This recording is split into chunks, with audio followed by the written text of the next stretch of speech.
the acknowledged growth rate at approximately 4% in the city, that's plenty, do you support the developer HOAs paying 100% of the construction costs of new developments?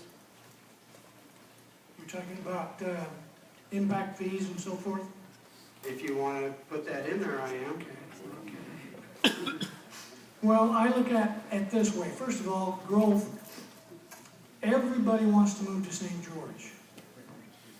That's what all of you wanted to do, with the exception of a few. And that's what I wanted to do. And I don't think growth can be enhanced or stifled by legislation. I think it needs to be done by supply and demand. That's what has to take place. You know, I've heard arguments that people say, well, why? Because we're new that we're paying those fees. Well, look at it seriously. Somebody paid them for us before we moved here. There's going to have to be some cost passed to the developers, and I don't know what that may be, but I think that's what we need to look at. We need to spread that among those who do want to move here. Others have paid for the thing up to this point. It's not like the school bonds, you know. People say, well, I don't have any kids in school. Well, when I was going to school, my parents paid when I was going. And then I went a lot of years when I didn't have any kids that were going to school, and I still paid. I think that's just the normal flow of how governments work. Thank you. Nobody wants that different. Ed, go ahead. You know, a few years ago, the city of St. George had the impound fees down at a pretty low rate. We found, and I remember vividly the city manager saying, we made a mistake by not raising the impound fees. I mean, Impact fees, I'm sorry. And what that resulted in is not only our ability to pay for the infrastructure and all that needs to go in for water lines and electric lines and so forth, that are also impacted on our cutting back on services. It impacted employees. It impacted the laying off of some employees. And so it has a broader aspect. And while the impact fees are not at 100%, I don't believe they should be.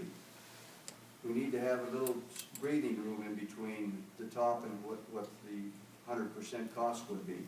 But I think that to lower the impact fees at this point in time would not be beneficial to the city at large.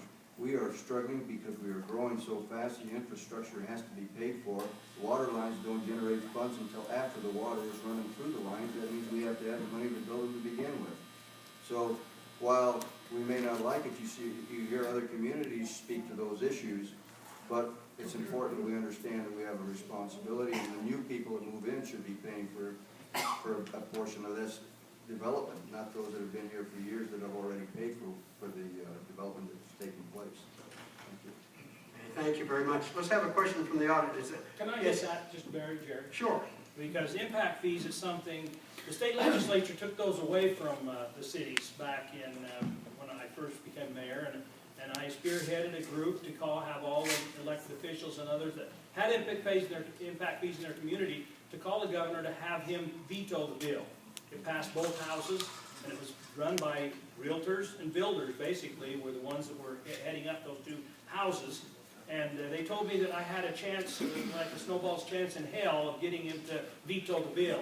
But he did veto it, and Jay Entz went up there. Our home builders actually supported us, and we went up and talked to the governor, and we were able to keep impact fees, and it's a deal on the state legislature every year.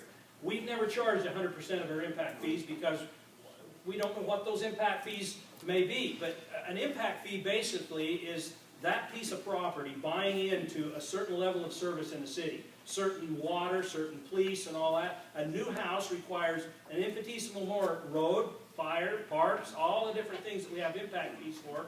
And so therefore, every new home needs to pay an impact fee. They don't need to be 100%. I agree with that because we all benefit from that. We would not have a Costco, a Target, Lowe's, Home Depot if we didn't have growth.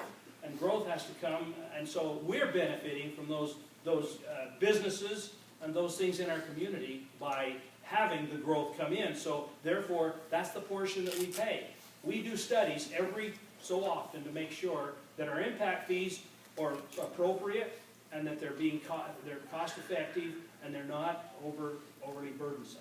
So impact fees is a critical point if we're going to continue to grow, so that the rest of us don't have to pay for the growth. Okay, thank you. Just as an aside, I'm